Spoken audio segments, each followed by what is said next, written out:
2025 Ballon D or কবে ঘোষণা হবে এবং এবারের ব্যালন ডি অর কে পাবে তা ফাঁস হলো এবার। হ্যাঁ দর্শক, বিস্তারিত জানুন পুরো ভিডিওতে।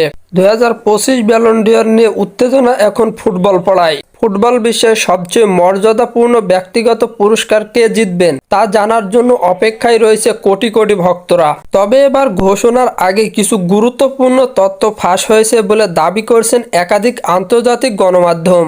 এই ফাঁস হওয়া তালিকায় যারা জায়গা করে নিচ্ছেন তাদের মধ্যে বড় চমক হিসাবে উঠে আসছে কয়েকজন তরুণ ও উদীয়মান তারকার নাম। ফাঁস হওয়া তালিকা অনুযায়ী যারা এবার ব্যালন ডি অরের দৌড়ে এগিয়ে রয়েছেন তারা হলেন ফরাসি তারকা ওসমান ডেম্বেলে, যিনি চলতি মৌসুমে পিএসডির হয়ে দুর্দান্ত পারফরমেন্স করছেন।